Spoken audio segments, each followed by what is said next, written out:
Welcome to the Kill Count, where we tally up the victims in all our favorite horror movies and show you how they were made. I'm James A. Janice, and today we're finally looking at Puppet Master, the beginning of the ultimate full moon series, released on glorious home video in 1989. I've covered Full Moon Fare like Demonic Toys and Evil Bong, but the indie film company is absolutely best known for Puppet Master, which was actually the first ever full moon feature. Producer Charles Band had led Empire Studios in the 80s, which made everything from Reanimator to Dolls to Ghoulies to From Beyond. You know, all the good shit. Empire collapsed in '88, but Charles Band quickly regrouped and made Full Moon Entertainment, aiming to tackle the booming home video market with low-budget genre schlock. That's not derogatory, I love schlock. Also, as of right now, Full Moon has a Patreon/loyalty club, and they're offering a special deal for Dead Meat fans that involve their little tiny terror figures. Stay tuned to the end of this video for more details. Puppet Master was Full Moon's first film, and it was such a success on home video that they proceeded to make the ever-loving shit out of them. Seriously, you want a franchise? This thing's got Puppet Masters 1, 2, 3, Toulon's Revenge, 4, 5, Curse of the Puppet Master, Retro Puppet Master, Puppet Master The Legacy, which you can pretty much ignore, Puppet Master vs. Demonic Toys, which yes, indeed slaps, and then an awful Axis trilogy that's just,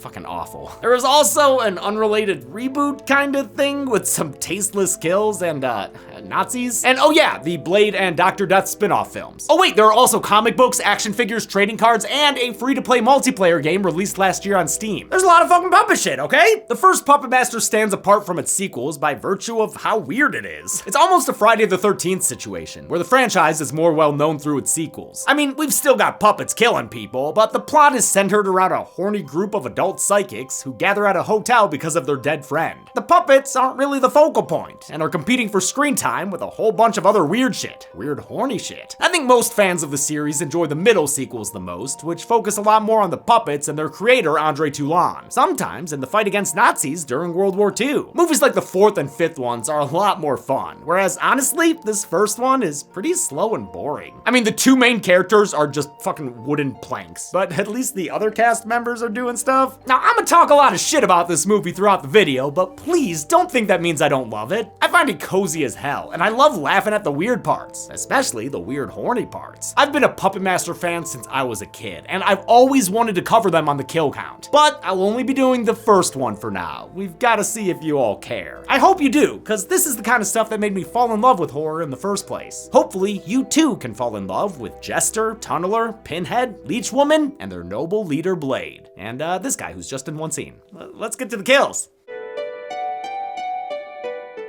The movie begins with one of my favorite horror themes.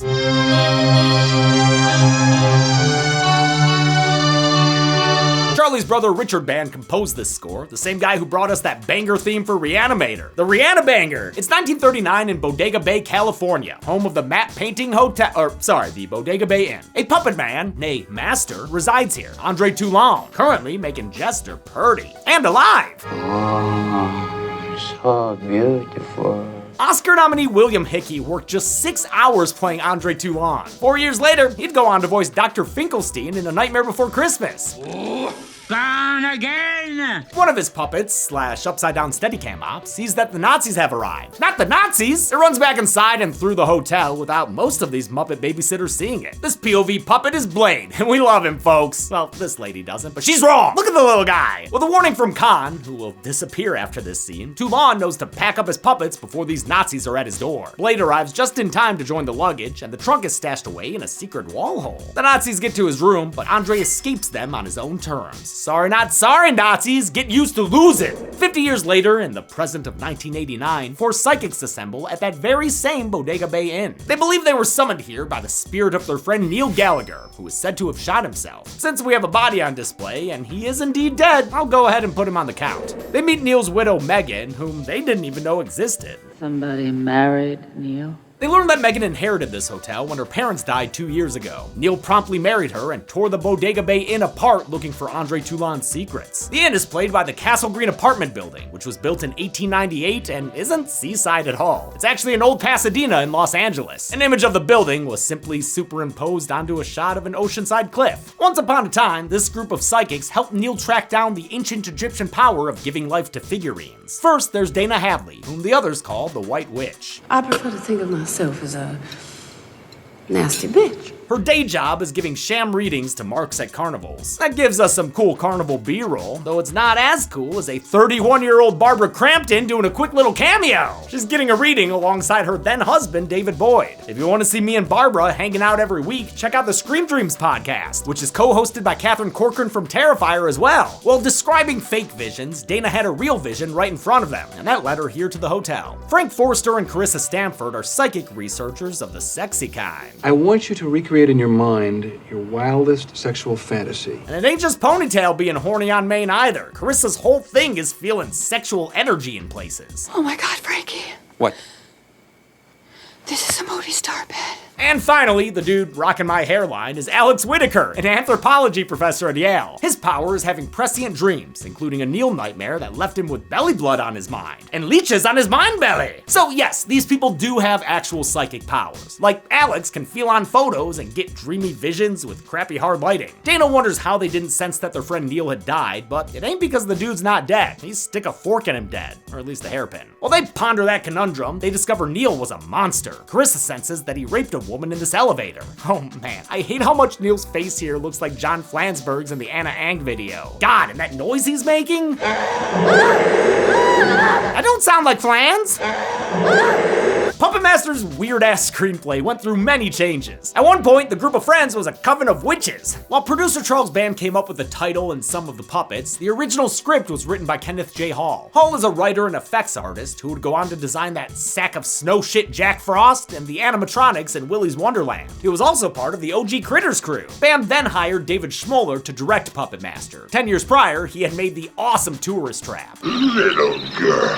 Schmoller rewrote the screenplay using an alias named after Pinocchio author Carlo Collodi. He added elements like the group's psychic abilities and all the bondage stuff. He also requested that Blade's face be modeled after Klaus Kinski, since he found the actor difficult to work with while shooting 1986's Crawl Space. It seems like there's some acrimony between the writer, the director, and the producer, with Hall upset over Schmoller's script changes and both men accusing Band of not properly compensating them for the project. Not that I've received any money for that over the years. I've been basically discarded. I guess this movie's like the first Friday the 13th in more ways than one. Teresa the housekeeper don't like having these weird psychics in the hotel. Maybe she's got a thing against taxidermy good boys. But housekeeper Teresa ain't gonna have to care for long, thanks to Pinhead, the coffin stuffer puppet. He grabs a fire poker and kills her with a single thwack to the head. Don't worry, T, I'm sure that blood will sizzle right off. Things are strange irrespective of the killer puppets too. Neil's body is popping up in weird places, giving his widow a headache. Good thing she didn't see the shadow puppets right behind her. Dana thinks Neil's spirit is coming to kill them all and warns Alex to protect himself. I guess the chicken foot blood does the trick, since this POV puppet runs all around him without ever raising so much as a blade. Man, I hate how much they use the puppet POV. I want to see Blade, not see what he's peeping through those puppet peepers. What is he looking at anyway? Oh,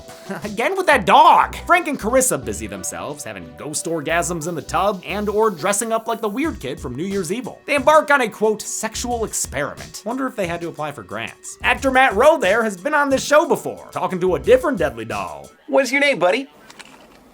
Chucky.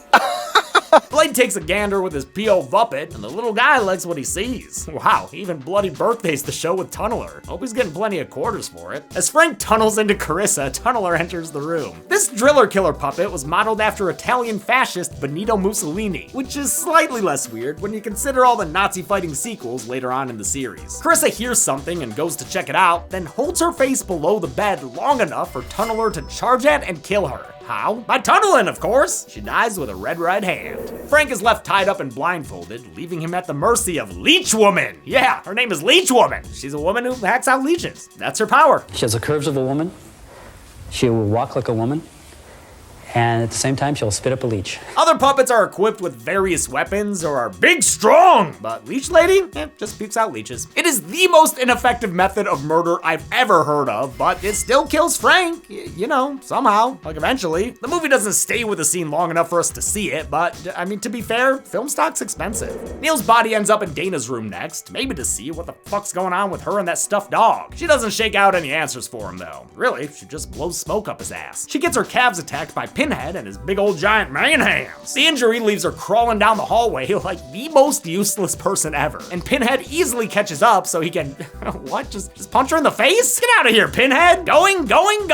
Blade shows up and Dana briefly escapes him on the elevator, but he catches up through the ceiling hatch. He kills the psychic lady with his little knife hand by slitting her throat. And her death has an audience too, an excitable jester who's pretty pleased with what he sees. The film's puppets were created by an actual puppet master, the late David W. Allen, who was Oscar nominated for his effects work in Young Sherlock Holmes. He pulled from all sorts of inspirations for the designs, including Italian comedy and French Grand Guignol theater, German expressionism, and Renaissance art. I love how varied and interesting they all look. For all the drama surrounding who's responsible for what, I think a lot of this first film's success is due to Allen's work. He and his team used several techniques to bring the puppets to life. There were animatronics engineered by Mark Rappaport, who would go on to do effects work in movies like 300 and I Am Legend. There was stop motion, which proved to be quite time-consuming. That 12-second shot of Pinhead in the coffin took 2 days to create. And of course, there were, well, puppets. And even that was complicated. One character could take up to 5 people to operate. Several versions of each puppet were built for different purposes, including stunt puppets that could get the shit beat out of them. And for Pinhead, actress Cindy Sorensen both puppeteered and played his meaty hands. Those were her fists punching Dana in the face. Alex is woken up by Megan, who takes him to the hotel's abandoned upper floors. Inside a white ballroom, she dances with Neil, who's clad in a crappy knockoff Phantom mask. They dance for freaking ever while Alex just watches until Neil takes out a gun. Horror journalist Nat Bremer, a guy who literally wrote the book on this franchise, compares this first film to Italian genre films. It has a dreamlike, surreal tone, where random things seem to happen, just like in a lot of giallos. Hell, Dana's vision seems to be directly inspired by a similar one in Deep Red. Puppet Master looks the part too, thanks to Italian cinematographer Sergio Salvati. He was a frequent collaborator of Lucio Fulci and shot films like City of the Living Dead, Zombie, and The Beyond. Alex wakes up from his dream safe in bed. What's happening, Alex? Okay, never mind, he was still asleep, but he wakes up from that dream safe in bed. But then he has the same exact experience his dream foretold, Megan knocking on his door and leading him to the hotel's abandoned upper floors. I get that Alex's power is precognition, but do we really have to watch all of this shit again? I mean, we're just padding at this point. I'm starting to get American graffitied off. That 10-minute intro was bad enough. Instead of showing him a ballroom, Megan shows Alex the journal of Andre Toulon. Like my other puppets, they mirror the soul of their master, and with me they are harmless, but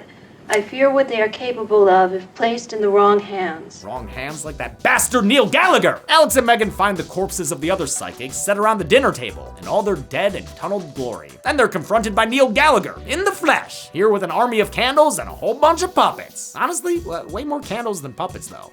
That's a lot of candles. Neil confirms that he did indeed die, but now he's back, baby, and not in pog form. Using the techniques of the old puppet master, I brought myself back to life. Thanks to his resurrection, now he can live forever!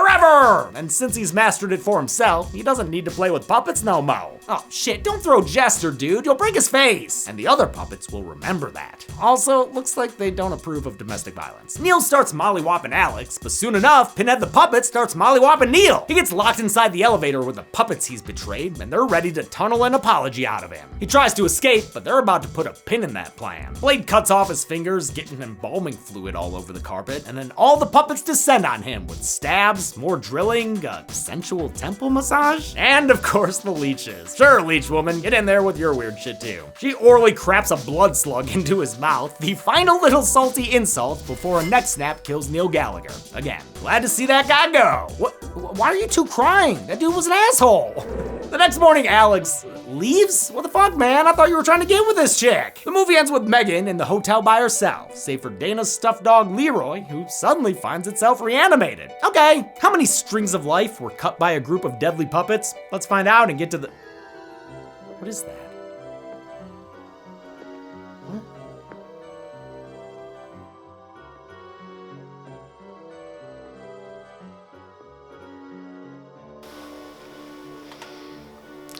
I counted 7 kills in Puppet Master, with the victims consisting of 3 women and 4 men. Well, 3 men, but Neil died twice. Anyway, that gives us this almost even puppet pie chart. This count and gender breakdown has been seen 7 times before on this show, with 5 of those occurrences during sequels. I found that mildly interesting. With a runtime of 89 minutes, Puppet Master had a kill on average every 12.71 minutes. I'll give the Golden Chainsaw for coolest kill to Neil Gallagher, the second time. Even though his death ultimately came at the hands of a neck snap, he ran the whole gamut of puppet punishment, down to the ineffective leeches. Dull Machete for lamest kill will go to Neil Gallagher the first time though, since his friends walked in and, he was already dead in a casket. And that's it. Puppet Master was released direct to video in 1989 and was called one of the best movies of the year by Joe Bob Briggs. Yeah, check it out. If this episode does well, I'll look at the sequels, at least some of them, but next week we're taking a trip to the boardwalk with the Lost Boys. Until then, I'm James A. Janice. This has been the Kill Count. Thanks a lot for watching this Puppet Master Kill Count. We finally did it. Yeah, so about that full moon thing, they've got a Patreon/loyalty club with a ton of different tiers of rewards. I was seriously impressed with what they were offering. There's behind the scenes stuff, there's exclusive articles, there's exclusive access to shows. Higher tiers include stuff like monthly Blu-rays and merch like shirts and tote bags. And the highest one even has producer credits available for you. But Charles actually hit me up and told me to make an offer to Dead Meat fans. So this offer is good for the month of February. The first 100 people who sign up at the $10 tier and mention Dead Meat, they'll get a code to get a free Tiny Terror figurine. These are like blind box items. There's at least 10 little figures. For Puppet Master, they got Tunneler, they got Leech Woman, and they got Blade. There's also the Ginger Dead Man, Six Shooter and Torch from the other Puppet Masters, Baby Oopsie Daisy from Demonic Toys and Jack Attack, and Eevee, the Evo Bong. I really like them. They're nice and cute, and one of them can be yours for free if you are one of the first 100 people to sign up at the $10 tier and mention Dead Meat when you do. I thought that was a really cool thing, so thank you, Charles, and thank you all for watching. I'll see you next week. Be good people.